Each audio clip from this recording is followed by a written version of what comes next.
إن الحمد لله نحمده ونستعينه ونستغفره ونعوذ بالله من شرور أنفسنا ومن سيئات أعمالنا. من يهده الله فلا مضل له ومن يضلل فلا هادي له. أشهد أن لا إله إلا الله وحده لا شريك له، وأشهد أن محمدًا عبده ورسوله. يا أيها الذين آمنوا اتقوا الله حق تقاته ولا تموتن إلا وأنتم مسلمون. يا أيها الناس اتقوا ربكم الذي خلقكم من نفس واحدة وخلق منها زوجها وبث منهما رجالا كثيرا ونساء، واتقوا الله الذي تساءلون به والأرحام إن الله كان عليكم رقيبا. يا أيها الذين آمنوا اتقوا الله وقولوا قولا سديدا يصلح لكم أعمالكم ويغفر لكم ذنوبكم، ومن يطع الله ورسوله فقد فاز فوزا عظيما. أما بعد، فإن أصدق الحديث كتاب الله، وخير الهدي هدي محمد صلى الله عليه وسلم، وشر الأمور محدثاتها، فإن كل محدثة بدعة وكل بدعة ضلالة وكل ضلالة في النار. أيها المسلمون، أوصيكم بتقوى الله عز وجل. يقول الله سبحانه وتعالى: ولله ما في السماوات وما في الأرض ولقد وصينا الذين أوتوا الكتاب من قبلكم وإياكم أن اتقوا الله وإن تكفروا فإن لله ما في السماوات وما في الأرض وكان الله غنيا حميدا. Ndugu zangu Waislamu, na kuhusieni pamoja na kuihusia nafsi yangu kumcha Allah subhanahu wa ta'ala kwa kutekeleza maamrisho yake kwa kadiri ya uwezo wetu na kujiepusha na makatazo yake. Tunakariri mara nyingi ya kwamba neema za Allah subhanahu wa ta'ala juu yetu ni nyingi sana, la tuaddu wala tuhsa, hazihesabiki wala hazidhibitiki. Na miongoni mwa neema hizo ni neema ya mali na riziki. Kupitia neema hii ya mali na riziki, basi husimama neema nyingi, na kwa hakika hiyo riziki anaihitaji kila aliye hai. Mpaka ndege wanahitaji riziki yao, na kwa sababu hiyo hutoka asubuhi na kurudi jioni.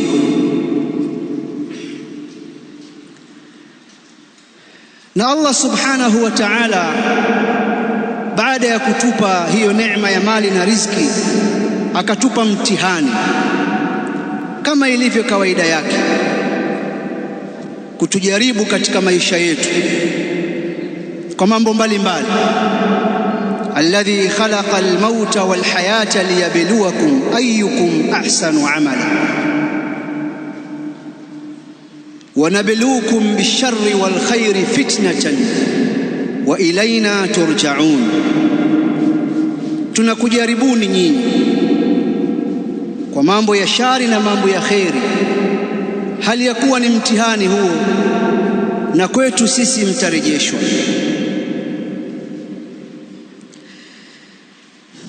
Ametupa mtihani kwa neema hii ya mali kwa kutuambia tuitoe katika njia yake.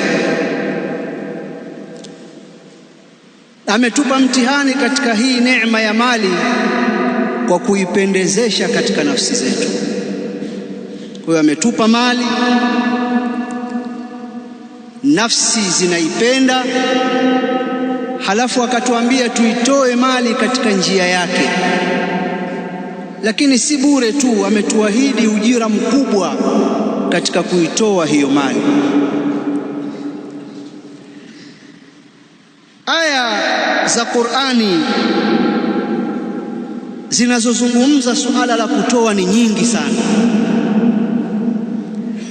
Kadhalika hadithi za Mtume Muhammad sallallahu alayhi wasallam zinazohimiza katika suala la kutoa ni nyingi sana.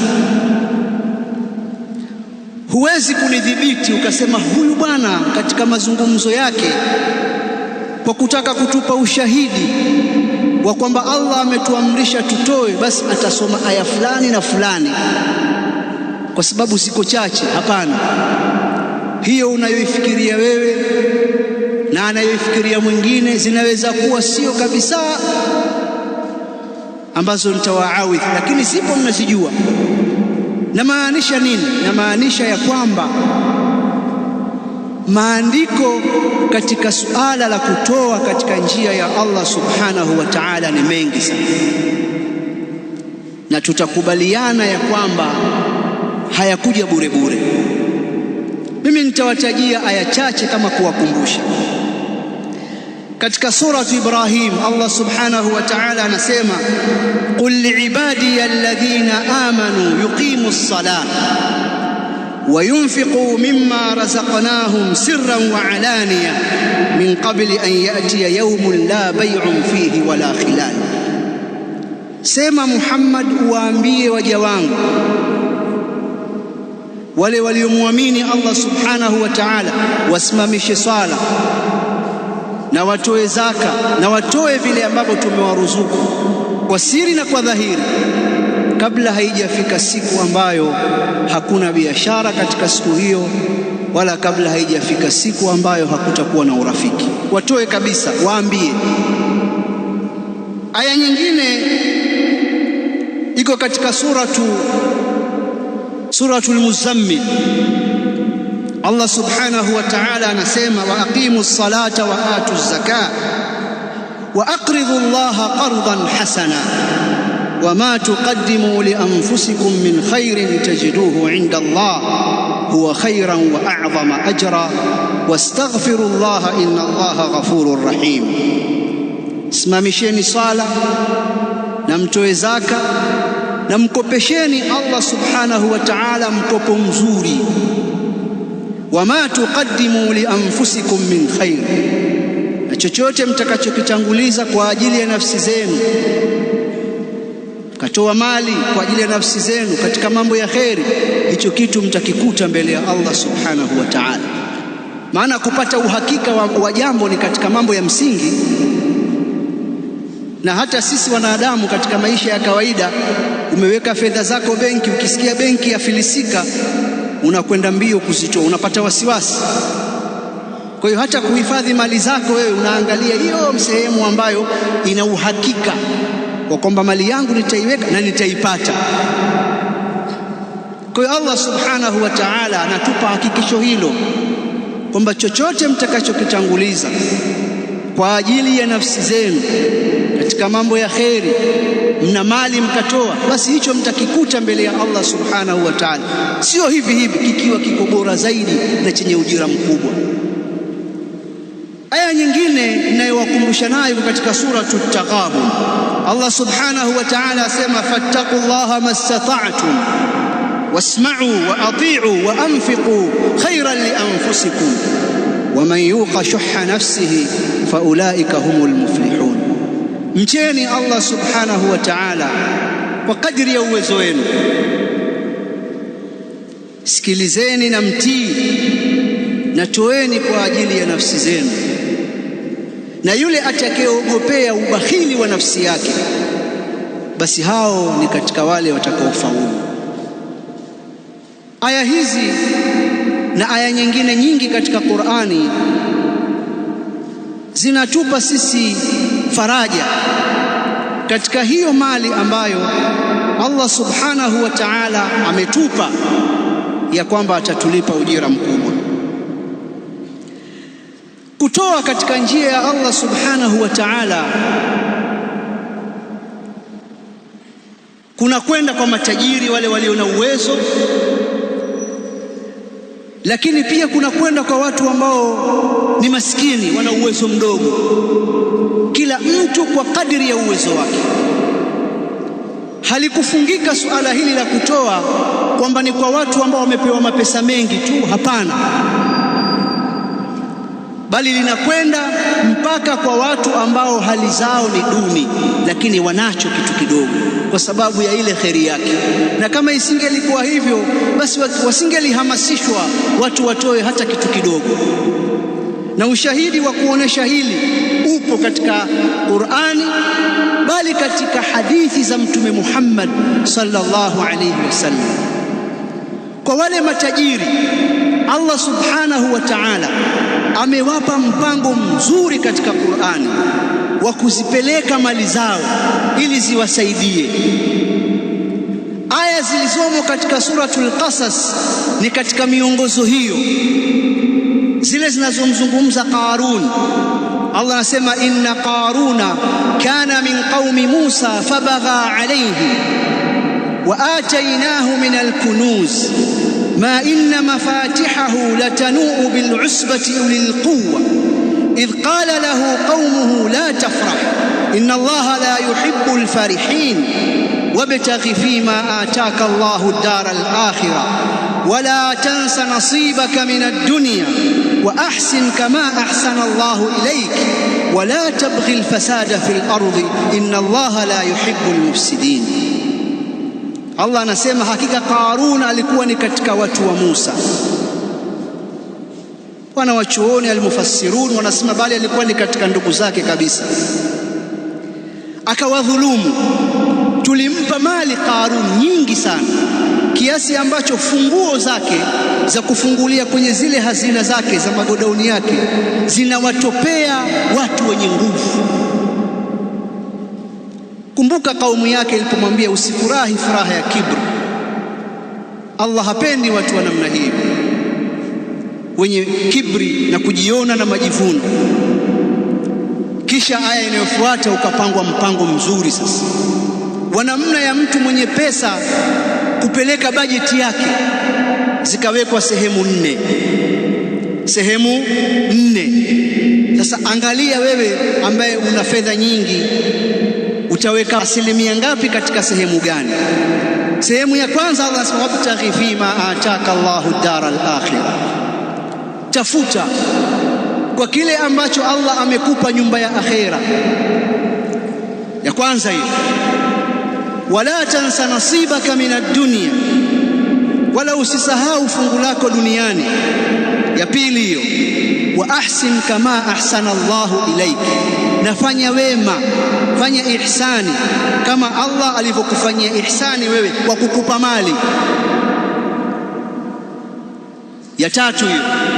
Ya nne, wala tabghi alfasada fil ardh, wala usifanye ufisadi katika ardhi. Inna Allaha la yuhibbul mufsidin, Allah hapendi wenye kufanya ufisadi. Kwa hiyo hii sehemu ya mwisho sote tutakubaliana ya kwamba katika bajeti yake patakaa sifuri, kwa sababu wako watu wana pesa lakini wanapeleka fedha zao nyingi katika fungu la mwisho. Wataweka fedha zao katika zinaa, ufisadi. Wataweka fedha zao katika pombe, ufisadi. Atakwenda baa kwa sababu ana pesa, atawanunulia watu pombe. Ataweka fedha zake katika mpira, billions of money, kwenye ufisadi, wala hakuna kheri. Sehemu ya mwisho hiyo watu wamejikita kuweka. Sehemu tatu za mwanzo wanaweka ile ya pili, ile ambayo Allah anasema wala tansa nasibaka minad dunya. Usisahau, sio ujikite, usisahau. Ya kwanza, wabtaghi fima ataka Allahu dara al-akhirah, tafuta kwa ile mali ambayo Allah amekupa, nyumba ya akhera, panawekwa kidogo. Wala tansa nasibaka minad dunya, usisahau fungu lako duniani, pamejazwa. Wa ahsin kama ahsana Allahu ilaik, fanya ihsani kama Allah alivyokufanyia ihsani, panawekwa kidogo. Wala tabghi alfasada fil ardh, wala usifanye ufisadi katika ardhi, pamejazwa, kinyume kabisa na maelekezo ya Allah subhanahu wa ta'ala. Al-Imam Ibn Kathir katika tafsiri yake katika aya hii anasema wa qawluhu wabtaghi fima ataka Allahu ad-dara al-akhirah wala tansa nasibaka min ad-dunya, ay istamil ma wahabaka Allahu min hadha al-mal al-jazil wan-ni'mati at-ta'ila fi ta'ati rabbika wat-taqarrubi ilayhi bi anwa'i al-qurbat allati yahsulu laka biha ath-thawabu fi ad-dari al-akhirah. Maana yake ni kwamba tumia katika ile mali ambayo Allah amekutunukia wewe, mali nyingi. Maana mali ni tunu, watu wanaitafuta hawaioni, watu wako kwenye ufukara, wewe umepewa, ni tunu hiyo. Katika hiyo mali uliyopewa nyingi, itumie katika kumtii Allah subhanahu wa ta'ala na kujikurubisha kwake kwa namna mbalimbali za kujikurubisha, ambazo utapata kwa huko kujikurubisha thawabu katika nyumba ya akhera. Kisha wala tansa nasibaka min ad-dunya, ay mimma abaha Allah fiha min al-maakil wal-masharib wal-malabis wal-masakin wal-manakih. Usisahau fungu lako duniani katika yale ambayo Allah subhanahu wa ta'ala ameyahalalisha, kama vyakula, vinywaji, mavazi, makazi, kuoa, upo nako. Fa inna li rabbika alayka haqqan wa li nafsika alayka haqqan wa li ahlika alayka haqqan wa li zawjika alayka haqqan faati kulli dhi haqqin haqqan, kwa sababu ana Mola wako kwako wewe haki, na nafsi yako kwako wewe ina haki, na watoto wako, familia yako ina haki, na mke wako ana haki. Basi mpe kila mwenye haki haki yake. Wa qawluhu wa ahsin kama ahsana Allahu ilayk, ay ahsin ila khalqihi kama ahsana huwa ilayka, wafanyie ihsani viumbe wa Allah subhanahu wa ta'ala kama yeye Allah alivyokufanyia ihsani wewe. Wala tabghi alfasada fil ardh, wala usifanye ufisadi katika ardhi. La takun himmatuka bima anta fihi an tufsida fil ardh wa tusia ila khalqi llahi inna Allaha la yuhibbul mufsidin. Katika aya hii, pamoja na kuyaona hayo, huo mpango mzuri ambao Allah ametuwekea, lakini pia tunajifunza ya kwamba kutoa kuko kwa wajibu, ambako wewe unalazimika utoe, na kuko ambako ni mustahab, inapendekezwa utoe. Bila shaka kwa wajibu itakuwa ni kuitoa kwa ajili ya nafsi yako, chakula chako na mavazi yako, kwa sababu kuna watu hufanya ubakhili katika sehemu hiyo. Kadhalika kutoa kwa watoto wako, chakula chao, mavazi yao na mahitaji yao. Kuna watu wana ubakhili katika eneo hilo, hawatoi kwa watoto wao na familia zao. Kadhalika kutoa kwa mke, kwa sababu tuna wajibu wa kumlisha mke na kumvisha na kumweka kwenye makazi na mambo ya msingi ya matibabu.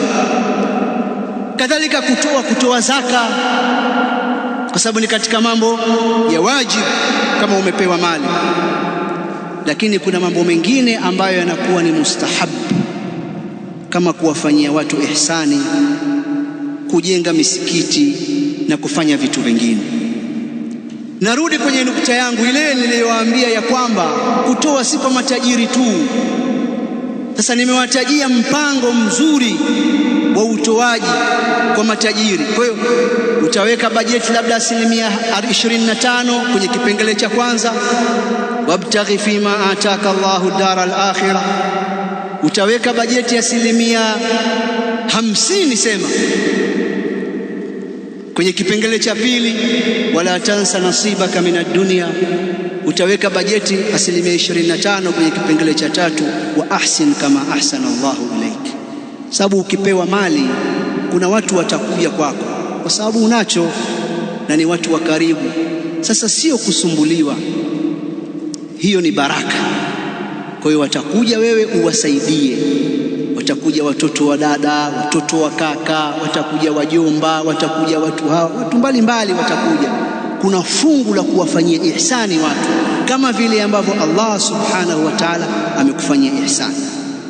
Kipengele nilichowaambia narudi nacho ni pale kwa maskini. Sasa nao pia wana wajibu katika kutoa.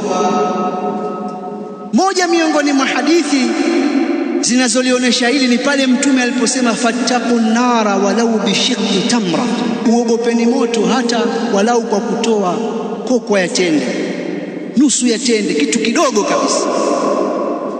Bali ushahidi mwingine ni ile hadithi ile mnayokumbuka ile, man sanna fil islami sunnatan hasana.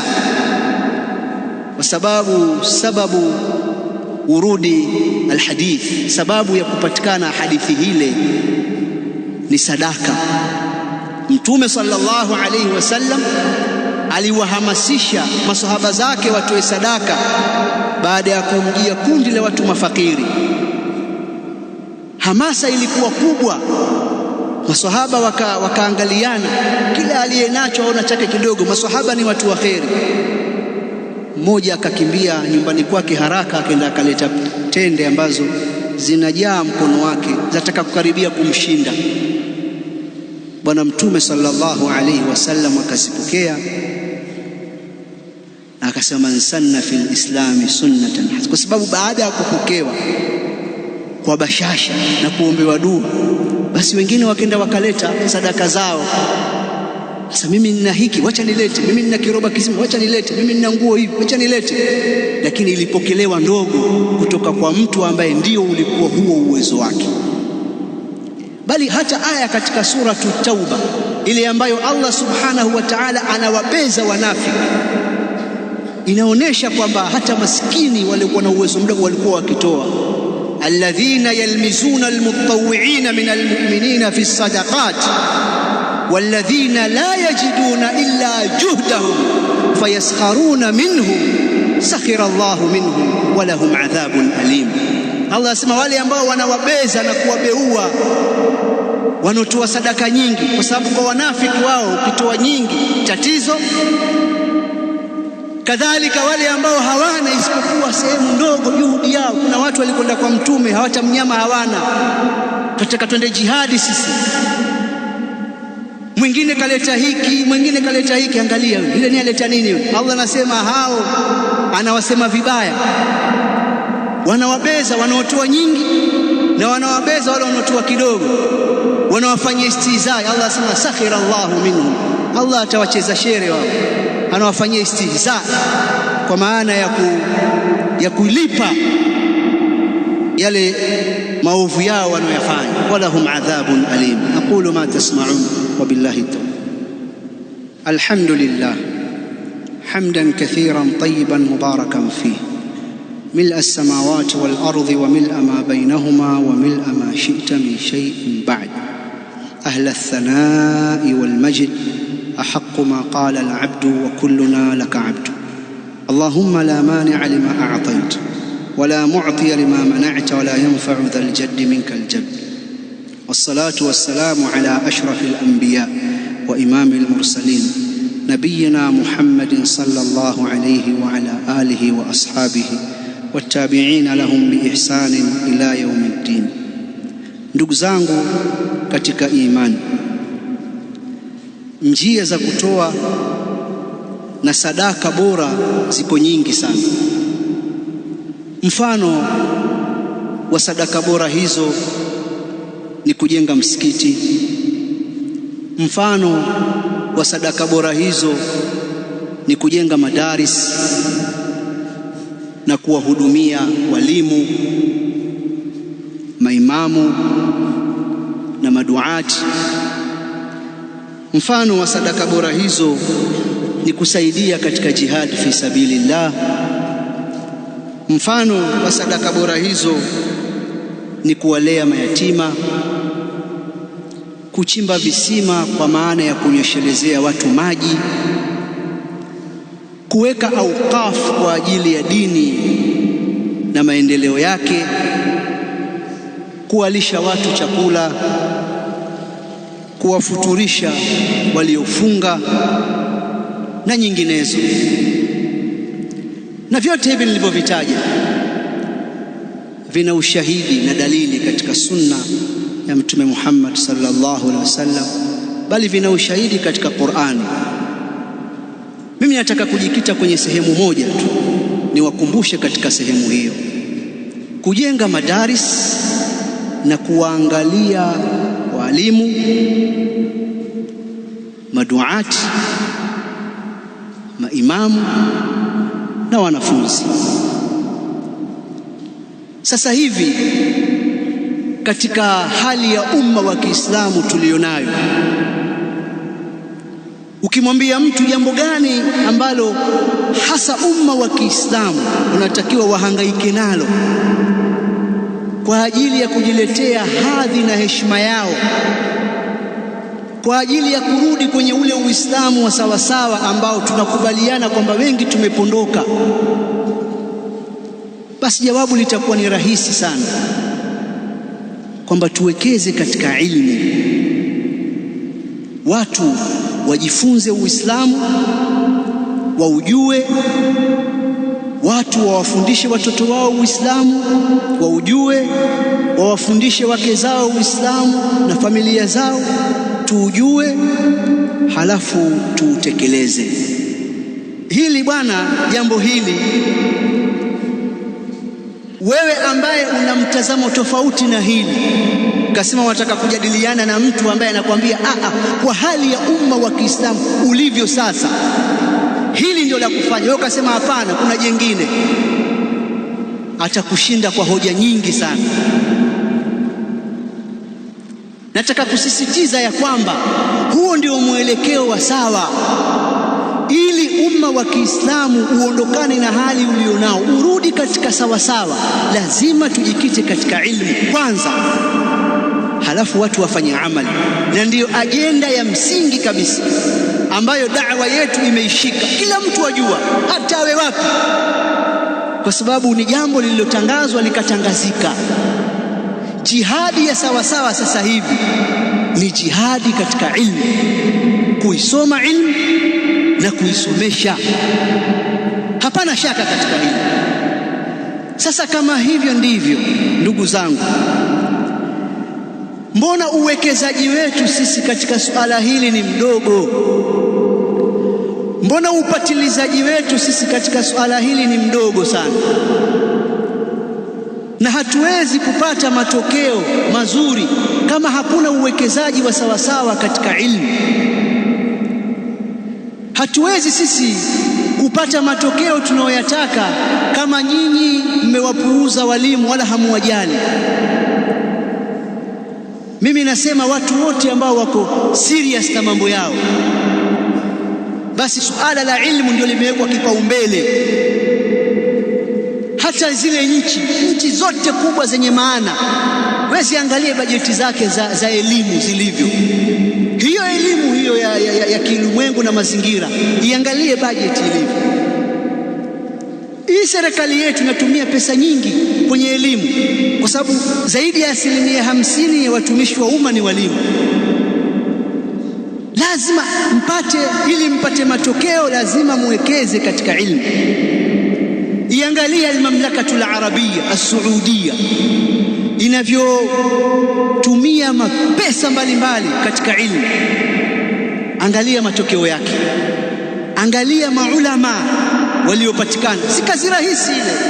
Usifikiri mtu utampata kuwa alim asubuhi yuko kwenye kukata mikaa huko mpaka saa 12, halafu baada ya miaka 30 aje mwana wa chuoni. Si kweli. Lazima apate muda, atulie, asome. Angalia lile jopo la ulama waliotengenezwa. Sasa sikwambii wale waliokuwa chini yao na waliokuwa chini yao na waliokuwa chini yao. Ile ni kazi ya uwekezaji katika ilmu, hatuifanyi sisi. Walimu katika watu duni kabisa wenye njaa ni walimu wa dini, na nyinyi wala hamjali, na mnasomeshewa watoto wala hamjali, wala watu hawajali. Sasa jamani, mtu atajifunza vipi? Lazima upate muda wa kujifunza.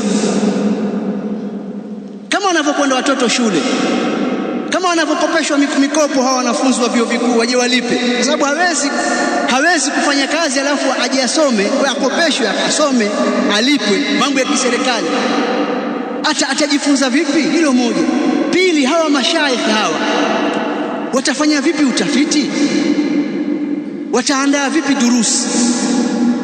Muda wa kuanzia saa 12 ya asubuhi mpaka saa 12 jioni ni muda mfupi sana huo kwa utafiti, muda mfupi. Yaani wewe ukikaa, wale wanafunzi wanajua, ukikaa ukasema kuna jambo fulani nalitafiti au nalisoma nilijue, baada ya kumaliza swala alfajiri, basi fumbua macho, fumba saa 4 ya asubuhi imefika, hapo watafuta chai, lakini hujafanya chochote. Wakati mwingine ile hangaika yako ile kutafuta vitabu na kutafuta source mbalimbali ya kupotezea masaa 2. Ndiyo maana zinawekwa bajeti za utafiti.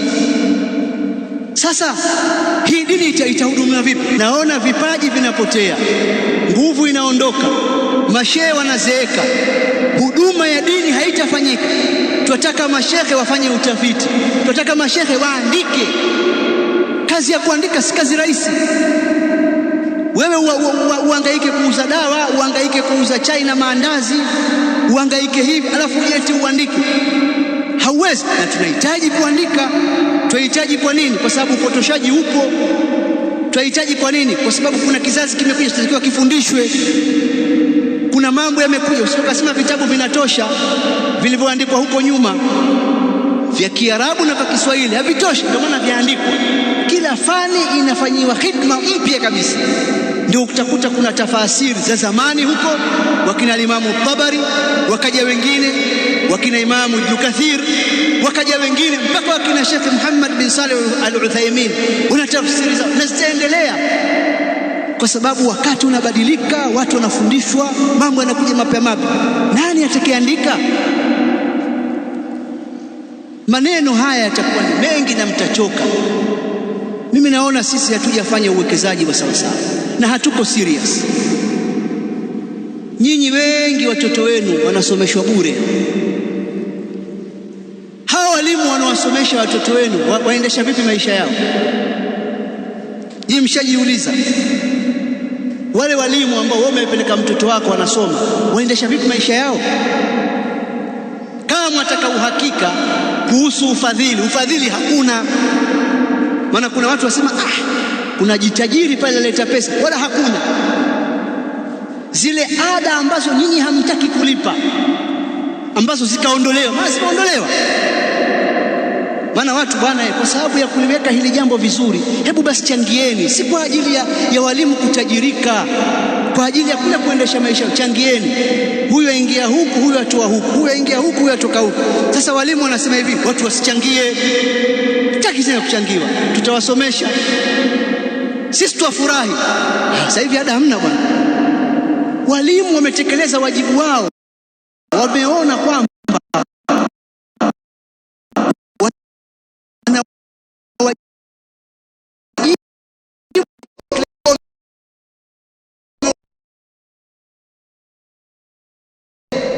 wewe umetulia, nyinyi mwalipa ada mashuleni, wala hamna shida.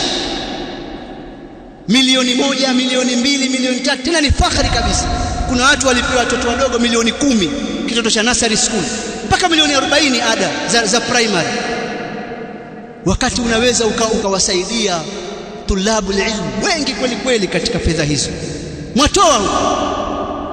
Lakini likija swala la dini, hasa hamjiulizi nyinyi, au mnajua labda hawa walimu wana ufadhili? Hawana. Basi wao wajibu wao wameutekeleza. Je, nyinyi? Mimi nawahusia ndugu zangu, wale wenye uwezo miongoni mwetu, matajiri wapo humu, watanisikia kwa namna yoyote, wana wajibu wa kuwekeza katika dini, waweke aukafu za hakika kabisa, ili mambo haya yaende, tena iwe ni kitu organized, sio kitu cha kibabaishaji. Tunataka sisi durusu ziwe hivi, tunataka shekhe uandike hivi, tunataka wewe ufanye. Wewe tunakutoa leo hapa, kuna ilmu sisi hatuna, tunaomba uende sehemu fulani, uende Saudia, uende wapi, ukajifunze fedha hizi, utafiti huu. Kuna mtu kule tumuhitaji sisi, elimu hiyo hatuna, tumlete fedha hizi. Na waomba watu walio na uwezo hilo jambo waliangalia kwa ajili ya akhera yao. Wewe una bilioni 10, una bilioni 6, una milioni 800 ziko kwenye akaunti yako, waziona ni za kwako hizo. Siku moja Mtume Muhammad sallallahu alaihi wasallam aliwauliza masahaba zake, ayyukum malu warithihi ahabbu ilayhi min mali, nani katika nyinyi mali ya warithi wake inapendeza zaidi kwake yeye kuliko mali yake? Masahaba wakamwambia, hakuna yeyote miongoni mwetu isipokuwa mali yake inapendeza kuliko mali ya warithi wake. Mtume akamwambia, mali yako ni ile uliyoitanguliza na mali ya warithi wako ni ile uliyoiacha. Sasa una bilioni 3, una bilioni 4, una milioni 800, milioni 200, una milioni 5, una milioni 6. Usije ukajua utazitumia hizo na plani zako bwana. Huenda malakul mauti anasubiri muda wake, kwa sababu mifano iko mingi bwana. Kuna watu wamerudi majumbani mwao, wamekaa katika makochi yao, wanakunywa maziwa au maji kwa starehe. Malakul mauti amefika hapo hapo, anaondoa roho yake, wala hana shida kabisa. Kuna watu wamelala wakapata hiyo khairi ya kwamba malakul mauti amekuja kuondoa roho, na hawakupata dhiki zile za kutolewa roho, sakaratul maut. Na katika khairi hiyo kifa kwenye usingizi, ukiamka, watu wakiamka asubuhi, zile bilioni zile si zako wewe, zile kuna watu wanazipangia. Na hata wewe mwenyewe ikifika wakati hali yako ya maisha ya afya ni mbaya, waanza kuhusia, mimi bwana msikiti fulani upelekewa. Tulia bwana, unachoruhusiwa kuhusia katika wakati huu ni kiwango hiki tu, kingine chote sio chako. Ulitakiwa utoe wakati pale wewe una siha njema na unaogopa ufakiri na una tamaa ya kuishi wakati ule. Na waambia na wahimiza ndugu zangu wale walio na uwezo miongoni mwetu.